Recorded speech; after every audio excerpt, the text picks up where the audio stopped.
In this lecture, we're going to focus on the core activity of the subject, which is to engage in the analysis of a game media text using an analytical framework of at least 3 concepts taken from the course, lectures, and readings.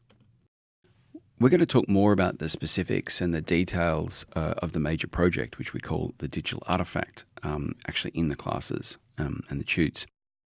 But here I want to focus on developing your analytical framework and your approach to examining a game media text and what that even means. I'll say this many times during the course, but there's a great deal of media analysis out there, especially on YouTube, in podcasts and blogs and across social media in general.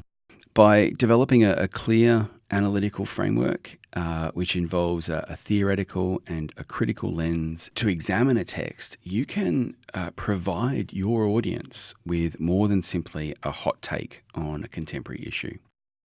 In order to do that, we are going to start by considering the process of game analysis and media texts.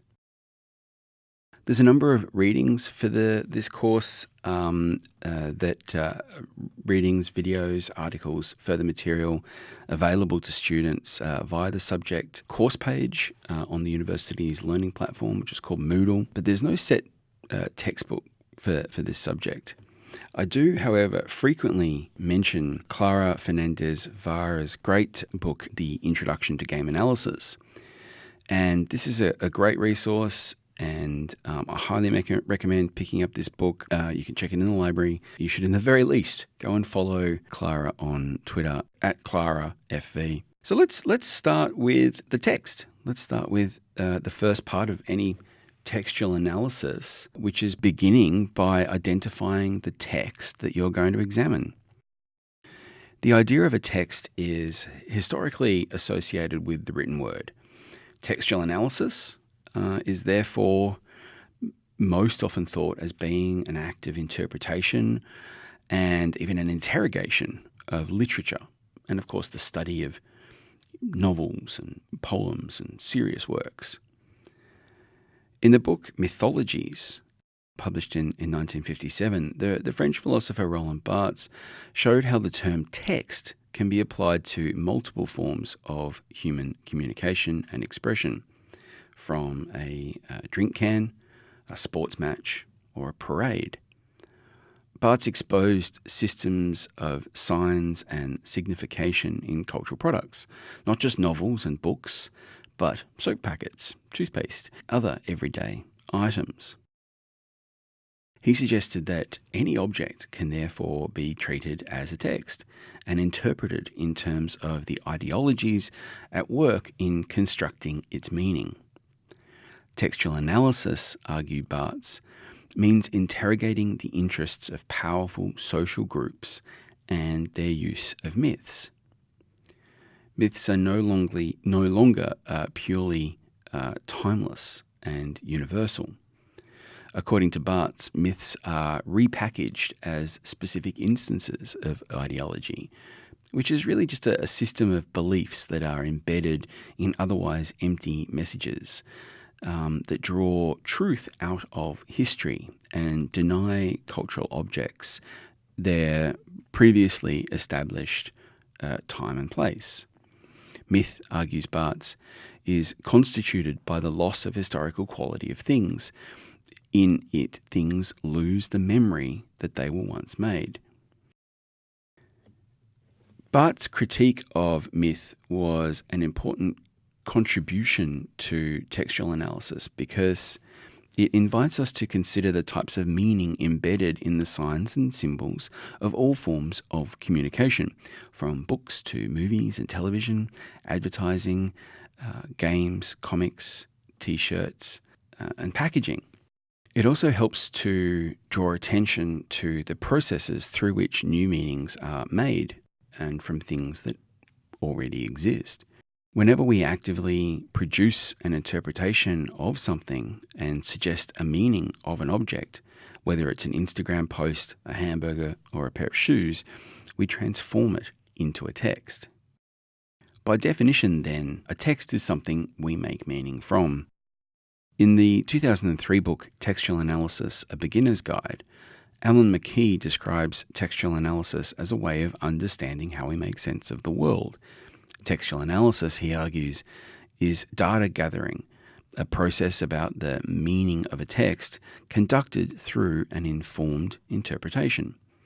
We interpret text by examining how culture informs the way we make sense of them, including our own culture as much as anyone else's. This includes seeing the variety of ways that it is possible to interpret a text, to interpret reality, and be aware of the limitations and advantages of our own personal sense-making abilities and processes, and how that informs the way we make sense of the text. Different methods of textual analysis produce very different kinds of understandings. For example, we can offer our own interpretation, or we can ask others about their personal interpretation and compare the difference or similarity. We can get a range of results this way. For example, a survey will provide a very different range and type of answers about the meaning of a text than a focus group will.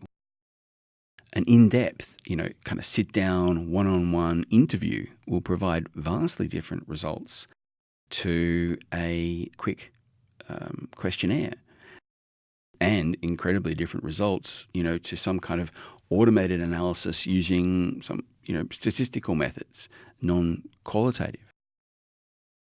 All research methods involve different types of data and degrees and types of interpretation. So it's important to remember that above all, textual analysis is one way of gathering data and offering an interpretation about a text. When we analyze a text, we have to take account of the way in which we personally make meaning of a text and the way others might make meaning of a text. This is super important, and that's why I'll repeat this a lot during the session. And this means that, interpreting a text involves considering the different types of value systems that other people from different cultures, or just even, different experiences within the same culture, might ascribe to the text various levels of meaning and meaning that differs from what you understand. Remember, any kind of value judgment, not just our own, any kind of value judgment is not natural, it's not universal, it's subjective, it's cultural, and it's social. And just keep that in mind as you go forward. There are many methodologies for methods. Methodologies are kind of sets of methods or a way of doing methods for analyzing and examining the meaning-making practices of different texts in different cultures. So two prominent examples that I want to focus on are known as structuralism and post-structuralism. Structuralists argue that beneath the cultural veneer of difference, there is an underlying system or structure of meaning making that is fundamentally the same for everyone. Structuralist approaches build on the foundation of the theory established by the anthropologist Claude Lévi-Strauss, who provided a system for examining the commonalities across cultures and societies. Structuralism, from the name, is interested in unpacking these common structures and connections between texts and considers the overlapping patterns in their designs with attention to formal elements. In terms of a structural analysis of a game, this might involve analysis across a whole genre, such as Japanese role-playing games or first-person shooter games or real-time strategy games. And this will include looking at the particular structural elements of those games, the controls, the graphics, the interfaces, the commands, the AI, the sound design, and so on. Alternatively, there is what we might call post-structuralism. Post-structuralists argue that people from different cultures have differences in the way they make meaning of a text. Scholars like Michel Foucault, Jacques Derrida, Julia Kristeva help to turn our attention to the different ways texts are read in different situations. With post-structuralism, the focus is on the processes of sense-making that occurs while engaging with the text. And the analysis concentrates on the broader context in which the text exists. For example, a post-structuralist textual analysis of a game is not so much concerned with the game itself, but rather how that game might be understood by a range of different audiences with different personal experiences, whether they're from different cultures or within the same culture. Performing textual analysis is an attempt to gather information about sense-making practices. Cultural science professor John Hartley describes this process as forensic science because it involves sifting through evidence and making an informed guess about what happens or what happened with the production of that text and its reception. By doing textual analysis, therefore, we look for clues, both within the text itself, but also outside the text, looking for further evidence about how it was constructed, how it was received, the time in which it was produced. And then we present our argument. Most importantly, there's no definitive interpretation, just a series of substantive and evidence-based, but subjective interpretation. Through textual analysis, we seek to understand the ways in which the form of representation takes place, the assumptions behind it, and the things that it reveals about the world, about being, even about ourselves or about the way we come to understand the world. Aesthetic judgment about books, music, television, film, games, and other forms of art is a form of social mobility described by the French sociologist and philosopher Pierre Bourdieu as a form of cultural capital. Cultural capital, also known as information capital, is a major component of textual analysis because it involves knowing what others regard as being good and bad text, right? Understanding what we might refer to as cultural taste. Being a fan, for example, means having a high degree of cultural capital through investment in particular texts or genres of texts. For example, being a fan of the Pokemon video games can mean being involved in discussions about which games are considered good and bad by the community at large, and the arguments behind that, which obviously involves the time and investment in not only playing those games and becoming good at those games. You can have high cultural capital and not be good at playing games, but rather investing the time in coming to understanding how the community regards those games, about what other people have written and said about those games, and developing an expertise and being able to demonstrate knowledge. This is cultural capital. Cultural capital doesn't necessarily mean to own a physical collection, a big material capital, but rather investing the time and energy in developing an aptitude to make substantive claims about the text itself. The veracity of what you think is good compared to what others think is good depends on the different types of cultural capital that you bring to the claim. What you think is good, I assure you, is very different to what my 10-year-old thinks is good, or what a video game critic thinks is good, or what an academic thinks is good, or what someone on Twitter says is good. These are all depending on vastly different amounts of cultural capital. Figuring out the cultural capital difference between different interpretations and value judgments is actually one potential approach to textual analysis. You can look at what others have said about a text and analyze that as part of your textual analysis. That's a totally legit way to go.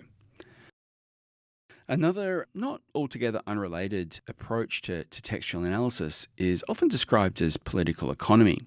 Political economy insists that there are different forms of power, such as legislation and the law, industry and commerce and capitalism, of course, economic, social, religious, different forms of power that have an effect on the material reality of culture that need to consider when you're making sense of a text. Such approaches are sometimes they're described as Marxist because they see the relation to the means of production as a basic material reality. That is, who owns the means of production, control what products can be made and what those products therefore ultimately mean. But a political economy approach is broader than the core element of that critique. And it might look into the material conditions of a worker who makes games. There's some really great analysis, and we'll come back to this later on in the course. A more comparative approach might look at the features of a game made by workers operating under different conditions. Whether one studio has more favorable conditions than another. Example we'll definitely look at later in the course is the conditions of indie game development, which is outside of the more traditional mainstream development made by kind of smaller teams, major publisher like Activision, EA, something like that.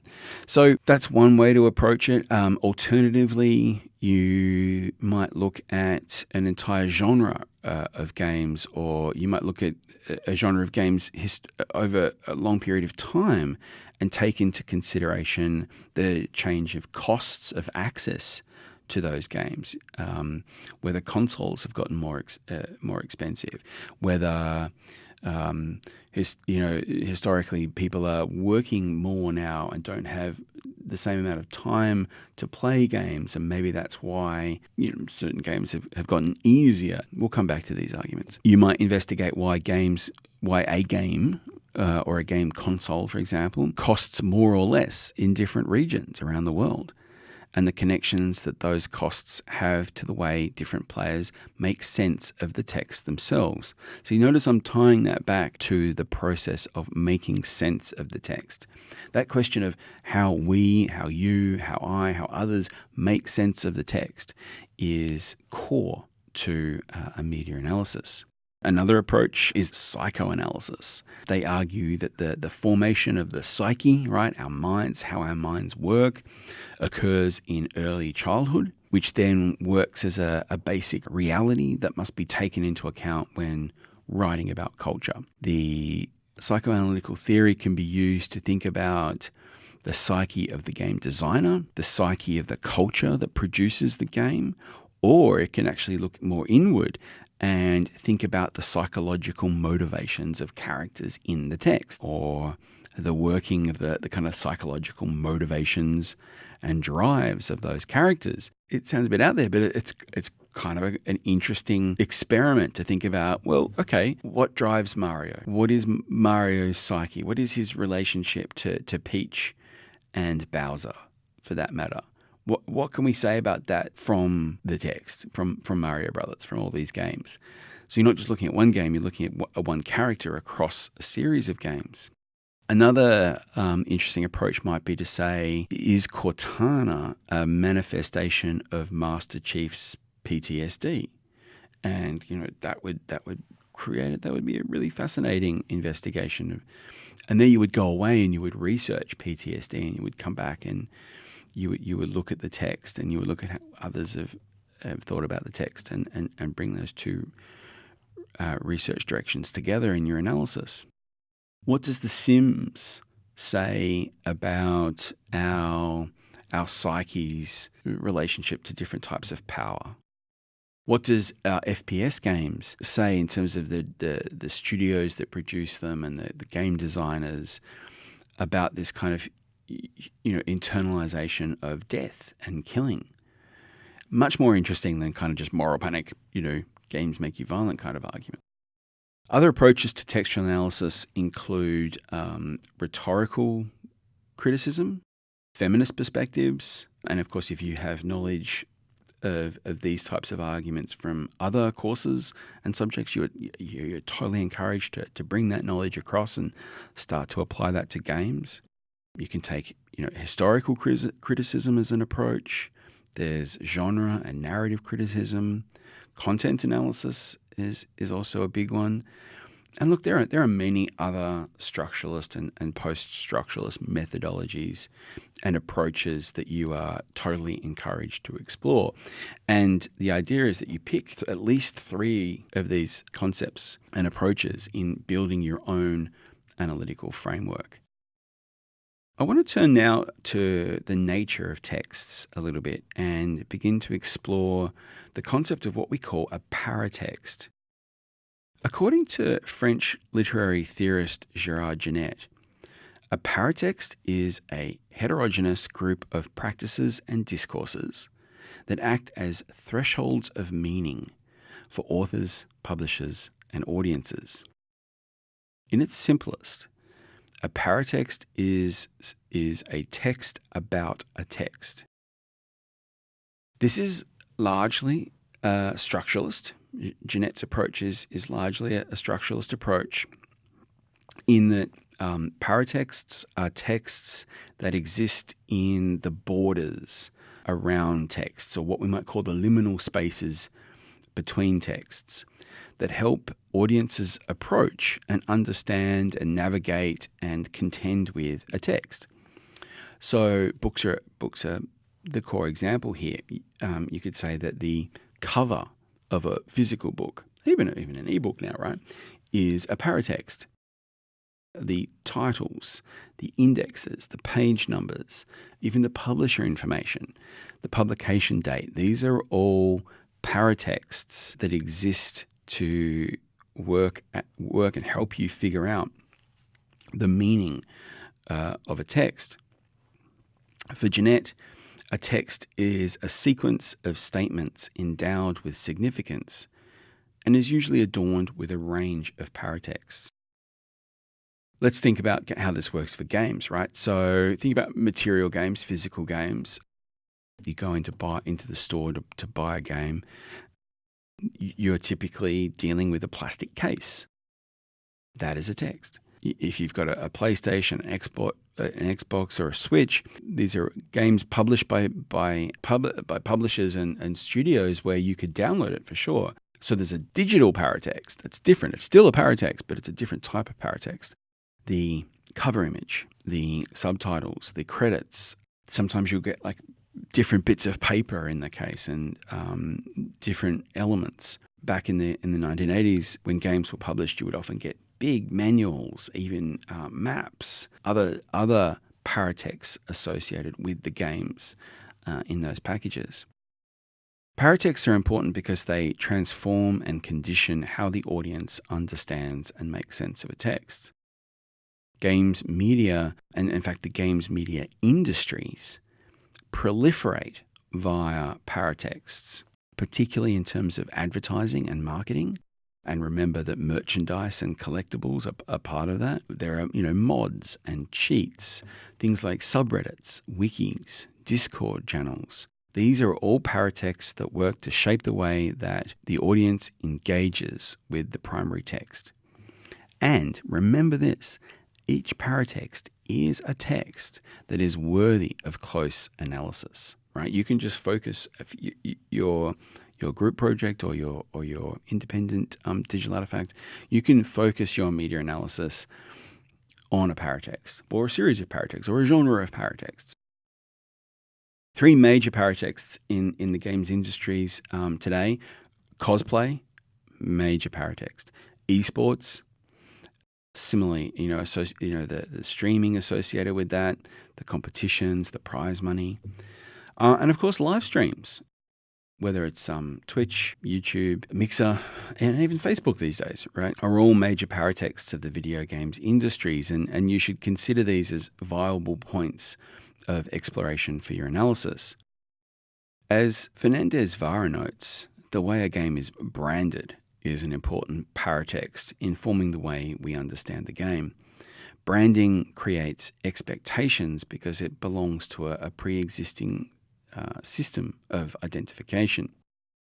As with primary texts, there are many kinds of layers when it comes to interpretation and the meaning-making practices of games and players. You could do quite an interesting study on how these brands are represented in other paratexts, like advertising, like sponsorship, that kind of thing. One important point to kind of highlight here at this junction is in thinking about games and games media texts and paratexts as being quite different to books, film, and television and other screen media, because a game does not materially exist until it is played. Until a game is played, a video game is a piece of software. When it is played, a game becomes a new text. It is contingent on the consequences of the player's choices, abilities, and actions. Now, sure, absolutely all media requires some degree of participation. And, books must be read, movies must be watched, music must be listened to. But a game is more, because the player is literally part of the hardware. This makes players themselves another level of paratext. One way of analysing a game media text, then, is to focus on how players, either yourself or others, engage with the text and consider how you and others make meaning of the text during play. And this comes back to what I was talking about with live streaming, because we don't have ethics permission to go out and do an ethnographic study of how your friends or other people make sense of a text when they play it. But you've now got YouTube, Twitch, Mixer, Facebook, and other places where you can observe players engaging with games texts and talking about their experiences.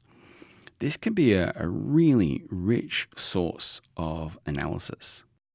Just remember, you don't have to. If you're not a gamer, if you don't enjoy playing games, that doesn't mean you can't get a lot out of analysing games. So you don't have to play games. You also don't have to play games the way they're intended. Mods and cheats, for example, are an important set of paratexts.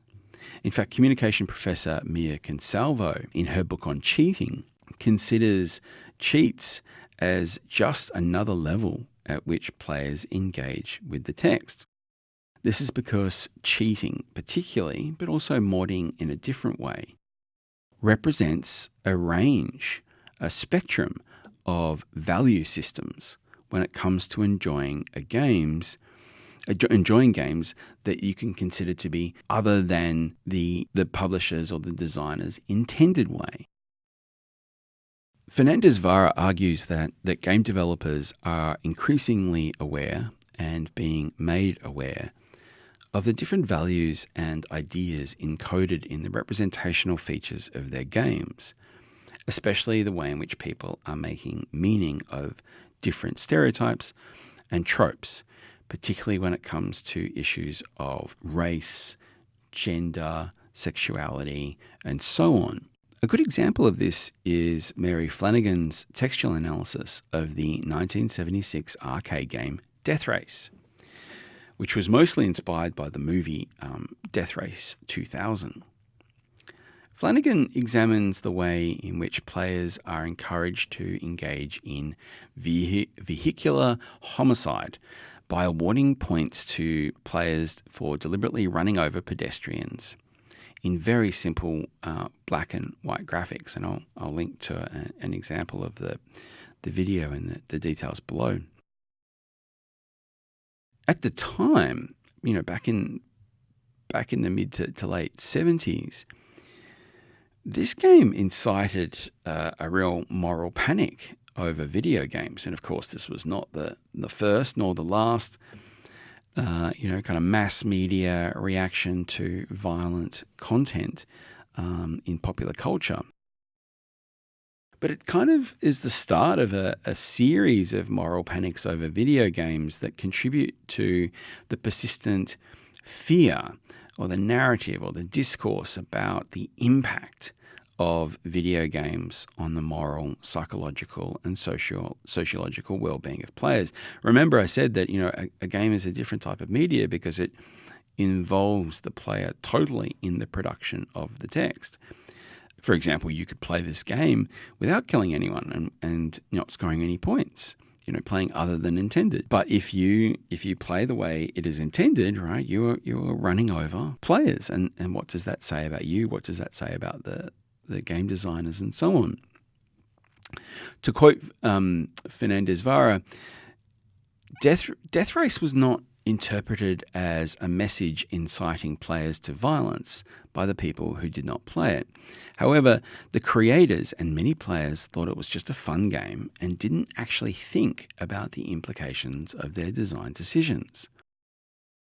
As we shall see throughout this course, moral panics over games periodically repeat as the technologies and the design decisions increase the sophistication and depth of player involvement, especially as interaction is increased and graphical realism intensifies, up to the point, of course, of VR and total immersion. I'm less interested in claims about violent video games, which I think are generally, unfounded, but rather the way in which cultures are responding to them and making sense of them. And the historical trends, particularly as we see politicians in the United States, whenever there is a mass shooting, we see video games and violent video games being blamed for this, rather than the underlying issues around access to weapons and mental health issues. Moral panics demonstrate that games can be interpreted very differently depending on the audience, the time and place, and the system of values and the systems of values in which the game is embedded in. To go back to our categories of textual analysis, the structural analysis that Fernandez-Vara suggests of Death Race would examine a history of the two-player arcade games, such as the on-screen information, the mapping of the steering controls to the top-down view, to the formal aesthetic elements that it shares in common with the film. A political economy view might look at who is being exploited in its manufacture, the relationship between pedestrians and vehicles, and how that's being exploited in the video game. It might look at the study of vehicle homicides. It might look at the study of vehicle fatalities. A psychoanalytic approach might look at the visual iconography, right, of the arcade cabinet and its advertising. It might consider the psychological studies of road rage and question this inner urge to run over pedestrians. There's been quite a series of games involving this kind of theme over the years. A paratextual approach might focus on the advertising, the use of the skull imagery, the technical elements of the cabinet, including the two-player element. It's interesting that it has two players. The steering wheels, the acceleration pedals. A post-structuralist approach might explore the differences between people who were upset with the game and those who weren't. It might examine the ways they understood the game then and the way we understand the game now. It might compare the responses between the game's designers, publishers, advertisers, players, and political and public figures who were criticizing the game. A post-structuralist approach would definitely look at attitudes towards the game and games like it over time. I wanted to remind you that, as part of the course, you're going to be engaged in game media analysis in the tutorials, as part of your group work, and for your own independent digital artifact project. And in each one, it's important to remember that analysis involves doing research beyond the text. It involves doing research and finding out information beyond straightforward interpretation of the meaning. You need to look into the background. You need to look into the cultures in which the cultures and the times in which these games are produced and circulated and received and made sense of. Yes, it definitely, a media analysis definitely involves making sense of the text in your own terms, but remember, it always involves taking into consideration how others make sense of the text, and you need to do the legwork and do the research. As Fernandez-Vara notes, we have a general disposition to make sense of texts. Although we don't receive formal training, we retain information about analysis through social interactions, particularly online.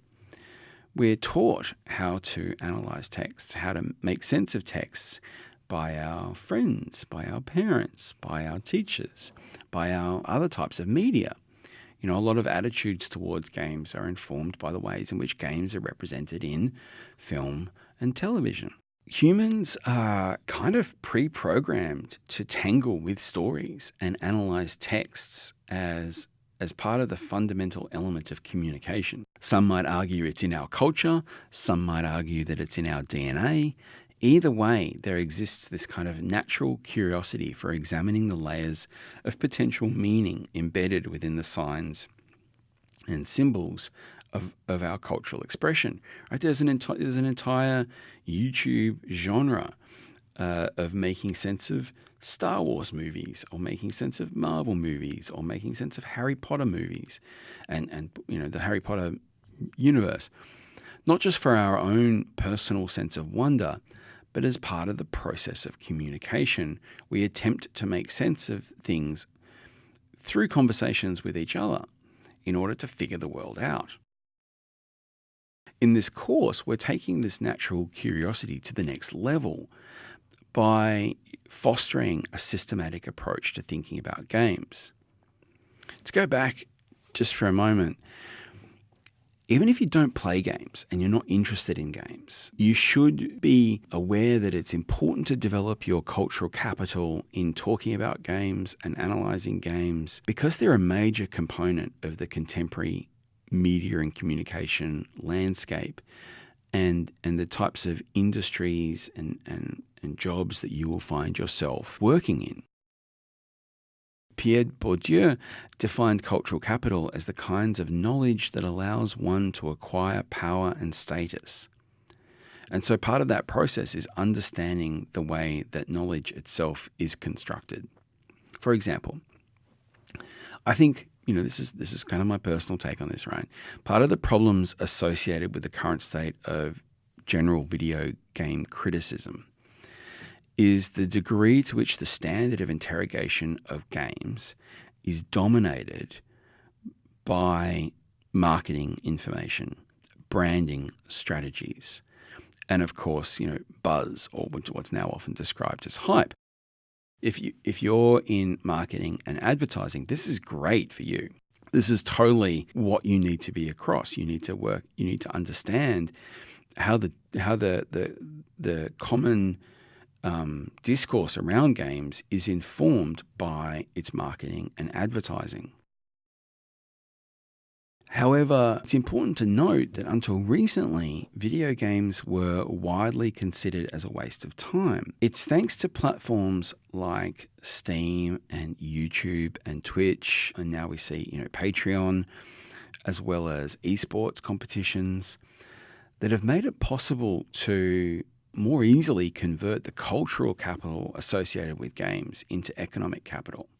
And so you have to, as a media and communication professional, as someone working in marketing and advertising and journalism, in visual communication design or digital and social media, or any of the creative industries, you need to be aware of how cultural capital of playing games is converted into economic capital. Cultural capital is not a neutral term.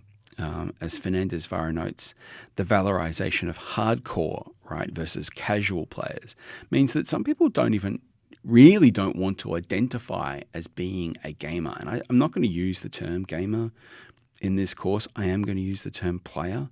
because gamer has certain types of cultural capital and certain types of political capital attached to that. But, remember that it's also connected to economic capital. Having the time available to play instead of work, and having the latest hardware and the latest video games titles to invest in your time is, now we're getting into the political economy discourse. So it's important to, not fall into the trap of thinking that you have to play a lot in order, or you have to have the latest console, or that, Xbox games are better than mobile games, or that the latest AAA PC game is any better, and I'm putting scare quotes around that as well, than a Facebook game. This flows over into a conversation I want to have about the concept of playing well. Fernandez Vara also notes that there's an important tension between ideas about hardcore or winning, and what we might call an attitude or an approach to playing well. In Well Played 1.0 Video Games, Values and Meaning in 2009, Drew Davidson argues that playing well means enjoying the experience. It means savoring the pleasure that comes in understanding a game, and more importantly, being able to critique the experience without using the types of terms that marketing dictates. This is one of the problems I see in the difference between video game analysis and video game review. If you're watching a review, then there's a certain cultural capital invested in understanding what the latest graphics look like and what to expect from a genre in terms of the standards and the types of hardware that it runs on. Very kind of structuralist understanding of what it means to review a game. Whereas an analysis is a much more well-rounded or a much more in-depth look at understanding the meaning of the game, or how it might be received by others, or what it means for that game to exist in the current time, right, the current year.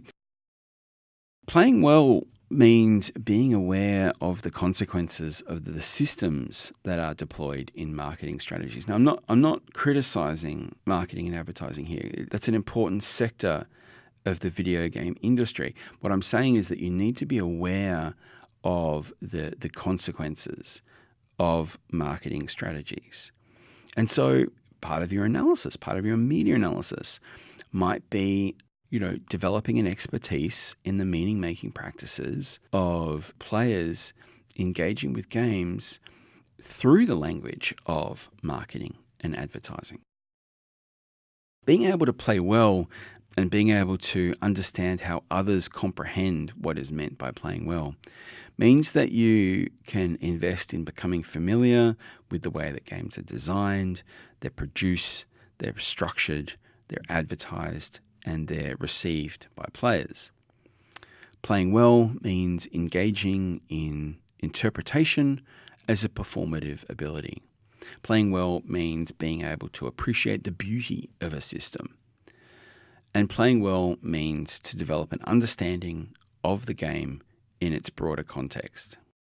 The aim of textual analysis in this course is not simply to make subjective value judgments. I'm really not very interested in whether you think a game is good or not. The aim of the textual analysis is to consider and to communicate to a much broader audience. Remember, as part of your major project, right, your digital artifact, you're going to be talking to an audience outside of the subject, whether it's via blogs or podcasts or videos or Discord or Twitter or whatever the platform or whatever the form of your digital artifact is. The aim of the textual analysis is to consider how you and others make sense of the text. Investing in hierarchies of subjective interpretation is one way of developing cultural capital, but it's not always positive. Take for example, PC Master Race, right? This is a subreddit with a deeply stupid name, right? This is an exceptionally elitist notion of what it means to have cultural capital in games. Now, I call it stupid because for those of you that don't know, Master Race is a concept from Nazi ideology in which the Aryans or Nordic races were defined as being superior to non-Aryan races. You can argue that this is ironic, that this is playful, but even in the description about the subreddit, the idea that the PC is the ultimate gaming platform. Past me might have agreed with that, but at the moment I'm deeply in love with my Nintendo Switch. A much more positive and I think meaningful subreddit is Are Patient Gamers. This is a really interesting subreddit where the discourse is to oppose the hype cycle. It celebrates the idea of playing well regardless of when the game was released or what platform it's played on. One of the things I feel is a problem in the digital video game industry is the problem of technological obsolescence and what's called e-waste. Maintaining older systems and keeping older platforms alive and returning to forgotten titles and uncovering gems of the past. This is much more interesting to me than whatever is the latest trend or whatever's going on in the industry at the moment or in gamer culture. This brings us around to another important concept, that of the canon. The term canon comes from, and the image on the screen is meant to be a metaphor, comes from the notion of the Western canon, right? The body of high culture, music and literature and art that is considered to have the status of a classic and is highly valued, which includes, works like Bach and Beethoven and Shakespeare and Da Vinci and Michelangelo. The video game canon is a result of, investments in cultural capital and is a set of community-approved texts and paratexts that establishes a common ground and a series of, points in the landscape of games media that helps members, like the PC Master Race, police cultural capital for anyone attempting to participate in the discourse. And it allows them to, kind of chart the rules for what's in and what's out of the canon. A canon, however, limits the sense-making practices of players using elitist notions and a culturally imposed hierarchy of subjective and industry-dependent categories, such as units sold. The point I'm making here is that all games are worthy of study. Small games, big games, new games, old games, mobile games, PC games, console games, board games, card games, role-playing games, even ancient games, forgotten games, unknown games, because they all contribute to the current reality and presence of video game industries. You could even analyze the idea of a canon, right? You could think about the relationship of Star Wars video games to what's considered to be the Star Wars canon. What's counted as in, what's counted as out. Why did Disney cut a whole bunch of games out of canon? But as a text, you need to then consider the various forces involved, right, in policing and gatekeeping the status of the canon. Please don't forget to take a look at the reading ahead of next week. We're going to talk about the prehistory of video games and how to think about the importance of histories and in terms of games and what that means for the current video games industry. I very much look forward to seeing you in the tutorials, and thanks very much for playing.